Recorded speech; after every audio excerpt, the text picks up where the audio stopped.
ان الانسان لفی خسر. الانسان یہ لام اس کو کہتے ہیں لام تعریف، اور اس میں بہت سے مفہوم پیدا ہوتے ہیں، اس وقت مجھے زیادہ تفصیل میں نہیں جانا. یہاں مراد ہے تمام انسان، یہ لام حصر ہے. انا تاکید کے لیے آتا ہے، ان الانسان یقیناً تمام انسان لفی خسر خسارے میں. لام پھر تاکید کے لیے ہے. اب یہ میں جن لوگوں کو عربی گرامر سے کوئی تھوڑا سا شغف ہے ان کے لیے عرض کر رہا ہوں. ایک آیت بھی معجزہ ہے قرآن کا. عربی زبان میں کسی چیز پر زور دینے کے لیے جتنے اسلوب ممکن ہیں وہ سب کے سب اس میں جمع کر لیے. انا تاکید کے لیے، لام حصر تاکید کے لیے، پھر لا لفی خسر لام پھر تاکید کے لیے، خسر نکرہ آتا ہے یہ بھی تاکید کے لیے، جملہ اسمیہ تاکید کے لیے. جتنے بھی امکانات ہیں عربی زبان میں زور دینے کے کسی چیز پر وہ سب کے سب اس ایک جملے میں جمع کر دیے گئے. ان الانسان لفی خسر. ذرا اس آیت پر اب نگاہ کو مرتکز کیجئے. انسان کا خسارہ کیا ہے؟ دیکھیے، سب سے پہلے میں آپ کی توجہ دلاؤں گا، ذرا آنکھیں کھول کر قلب حساس کے ساتھ نوع انسانی کا مشاہدہ کیجئے. کیسے کیسے دکھ، کتنی تکلیفیں، کتنی محنت، کتنی مشقت ہے جو ہر انسان کا مقدر ہے. قرآن مجید میں ایک مکمل سورت ہے، سورت البلد. اس میں اللہ تعالیٰ نے متعدد قسمیں کھا کر ایک بات کہی، لا اقسم بہذا البلد وانت حل بہذا البلد ووالد وما ولد لقد خلقنا الانسان فی کبد. ہم نے انسان کو مشقت ہی میں پیدا کیا. یہ مشقت ہر انسان کا مقدر ہے. لوگ گھروں کو چھوڑ کر آئے ہوئے ہیں، کہاں کہاں انسان جاتا ہے. یہ اس دنیا میں محنت اور مشقت. ہاں ایک مغالطہ ہو جاتا ہے کہ شاید یہ محلوں میں رہنے والے جو ہیں انہیں کوئی مشقت نہیں، انہیں کوئی دکھ نہیں. حالانکہ حقیقت یہ نہیں ہے. جو جتنا امیر ہے آپ دیکھیں گے اس کی جسمانی مشقت کم ہے، ذہنی کوفت زیادہ ہے. ٹرینکولائزرز کی انہیں ضرورت پڑتی ہے، انہیں سیڈیٹیوز چاہیے. خواب آور دوائیں مزدور کو نہیں کبھی ضرورت پڑے گی. وہ 8 گھنٹے کی محنت کرنے کے بعد احساس ہوتا ہے کہ وہ صبح ہی کی خبر لے گا. اور یہ وہ لوگ ہیں کہ جن کو ہپنوٹکس، خواب آور دوائیاں، سیڈیٹیوز، مسکن ادویات، یہ سارا لیبلیم اور یہ ویلیم اور یہ فلاں اور یہ فلاں، یہ کن کے ہاں جاتے ہیں؟ ذہنی سکون اور اطمینان انسان کو حاصل نہیں. کسی کی جسمانی مشقت ہے، کسی کی ذہنی مشقت ہے. میں آپ کو یاد دلانا چاہتا ہوں مہاتما گوتم بدھ کا معاملہ. 30 برس کی عمر میں کپل وستو کا شہزادہ محل کو چھوڑ کر نکل گیا.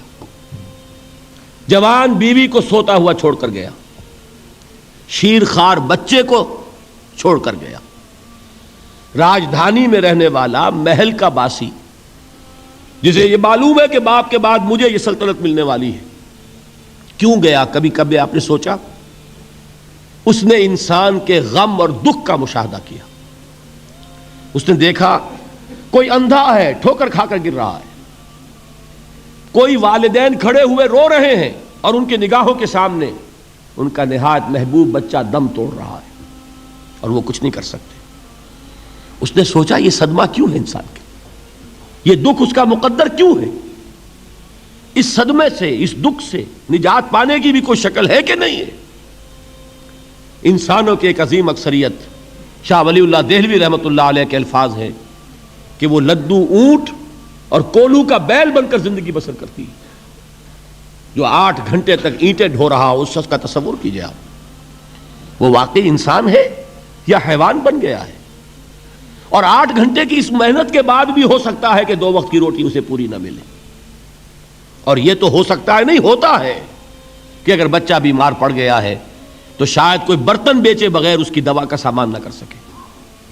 ایسا شخص کتنے بوجھوں تلا دبا ہوا ہے، کتنی مشقت کے اندر پسا ہوا ہے. لدو اونٹ اور کولو کا بیل انسانوں کی عظیم اکثریت کی سطح پر زندگی بسر کرتی ہے. لیکن آپ کو معلوم ہے کہ کولو کے بیل کے لیے مشقت ہی مشقت ہے، اس کے احساسات یہ نہیں ہیں. جو کہ ان سے انسان کو جو صدمہ پہنچتا ہے. ایک بیل کو اس سے کوئی غرض نہیں کہ اس کا کوئی بچہ بھی تھا کہ نہیں تھا اور اس کو کوئی بخار ہوا ہے یا کیا ہوا ہے، اس صدمے سے وہ بیل بچا ہوا ہے. گھوڑے کو کوئی پتہ نہیں کہ میرا بھی کوئی اولاد میری ہے یا نہیں ہے اور مجھے اس کا کوئی صدمہ ہے یا دکھ ہے، کوئی پتہ نہیں. لیکن انسان کا معاملہ یہ ہے کہ والدین کو جو جو دکھ دیکھنے پڑتے ہیں اپنے بچوں کے لیے، اپنی اولاد کے لیے. رات کی نیند ہے حرام ہے اس لیے کہ بچہ بخار میں تپ رہا ہے یا درد سے تڑپ رہا ہے، لہذا نہ ماں سو سکتی ہے نہ باپ سو سکتا ہے. میں نے ایک موقع پر دیکھا لاہور میں کیروسین آئل، اس زمانے میں ابھی سوئی گیس نہیں آئی تھی اور اکثر و بیشتر جو ہے یہی مٹی کا تیل جو ہے ایندھن کے طور پر استعمال ہوتا تھا، اس کی شارٹیج ہو گئی تھی. تو کئی فرلانگ لمبی قطاریں لگتی تھیں ان دکانوں کے باہر، ڈپو کے باہر، اور ایسے منظر بھی کہ ایک خاتون برقع پوش، ایک گود میں بچے کو لیے ہوئے، ایک کی انگلی پکڑے ہوئے، بوتل ہاتھ میں لیے ہوئے تیل کے لیے، اور کئی گھنٹے کھڑی ہے دکان پر. یہ مشقت انسان جھیلتا ہے کہ نہیں؟ غالب نے اس کا نقشہ کھینچا ہے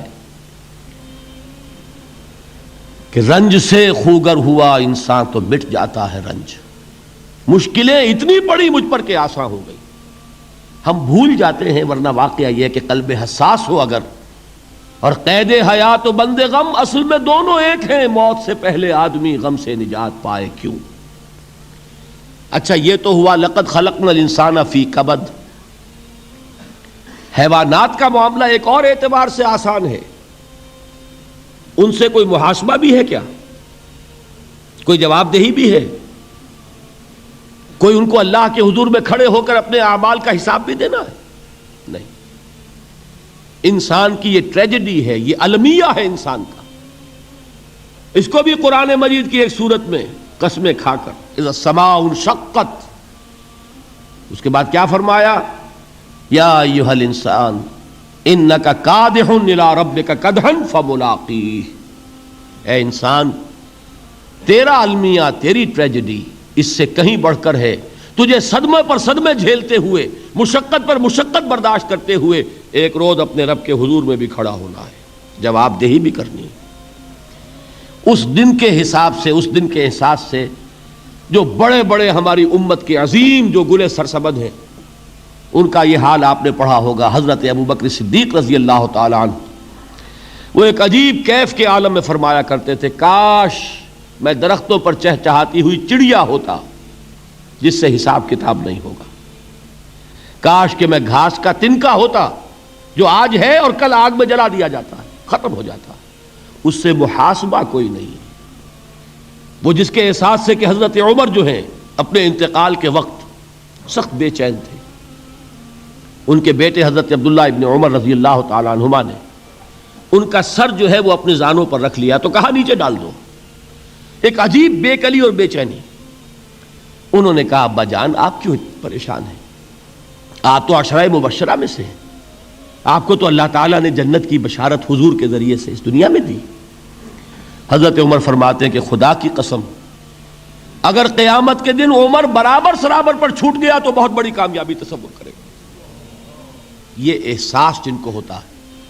حضرت علی کا حال کیا ہوتا ہے؟ ابھی جو آپ نے حافظ صاحب سے سنا، یہ حضرت علی کا معاملہ ہے کہ ایک تیر پیوست ہو گیا تھا، کسی طرح نکل نہیں رہا تھا. حضرت علی نے فرمایا کہ اچھا چھوڑو مجھے، میں نماز کی نیت باندھتا ہوں. نماز کی نیت پڑھتے تھے تو لرزتے تھے، کانپتے تھے.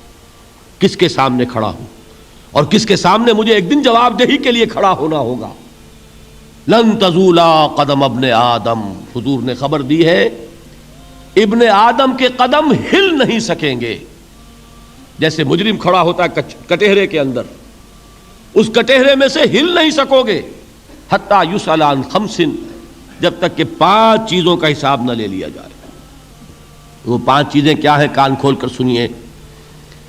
عن عمرہ فیما افناہ، عمر کا حساب دو. یہ 80 برس اور 70 برس ہم نے تمہیں دنیا میں دیے، کہاں ضائع کیے؟